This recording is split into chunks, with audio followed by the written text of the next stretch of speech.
Hey all, we're gonna be baking today. We are going to be making Amish cinnamon flop bread. I have no idea why it's called flop bread. I don't know if it's because it flops out of the pan or I don't know. You can find this recipe on my website, afarmishkindoflife.com, but it's also from this book, The Best of Amish Cooking by Phyllis Pellman Good. One of my favorite Amish cookbooks. This is a favorite recipe because it's super easy, it's super quick, and you can kind of feel like you own the kitchen when you make this for your family or yourself because you want a snack. All right, let's get started. The first thing that you are going to want to do is preheat your oven to 350 and then get yourself some 9-inch round cake pans and grease them really good with whatever it is that you use to grease your cake pans with. Super simple ingredients, you guys. We've got milk, we've got baking powder, we've got flour, we've got sugar, and we got a little bit of melted butter, and then these goodies over here are the topping. The first thing we're going to do is we're going to take 2 cups of flour, a cup of sugar, and 2 tablespoons of baking powder.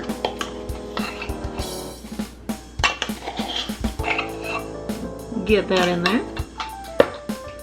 And you can sift this if you want, but I never sift. I just mix up like this because I'm not fancy, I'm just Farmish. Then I'm gonna take a cup of milk and this tablespoon of melted butter, and I'm gonna mix that up.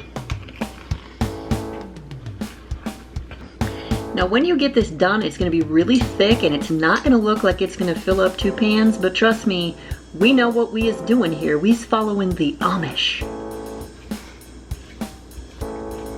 All right, divide this in half. Put half in each of your cake pans.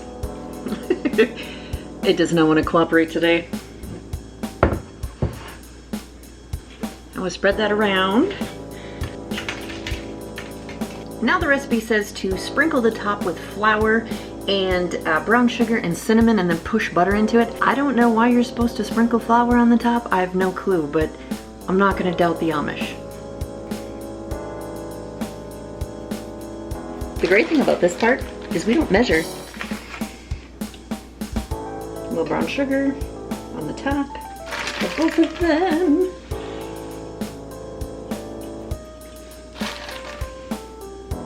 Cinnamon. Now we're going to push little pieces of butter into the top of this.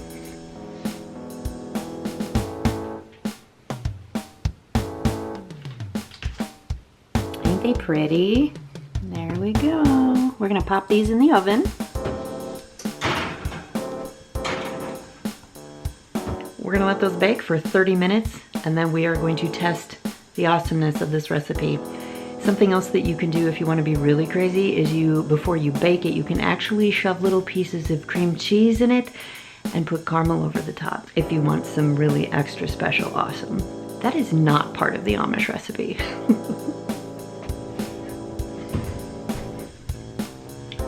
Check that out. There we go. Looks tasty.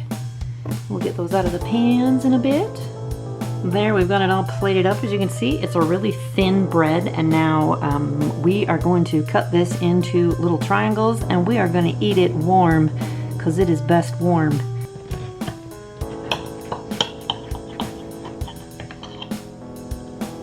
So there you go. That's cinnamon flop bread from my Amish cookbook. It is super good. This one turned out a little bit crumbly, but I'm still gonna eat it. You can put extra butter on this if you want. It doesn't need it, but if you really like your butter, you can do that. You guys, this is so good. Sometimes it turns out a little bit crumbly depending on how much butter. If the butter sinks all the way to the bottom, sometimes it makes holes in the bread. But that's the best part, you guys. So good, almost a little bit caramely. Remember, I did mention that you can actually put cream cheese and caramel on this if you want to make this like a dessert. Super good. Now, I could be a good mom and I could go tell my kids and my husband that I have baked this morning for them, or I could just take a minute with this creation by myself.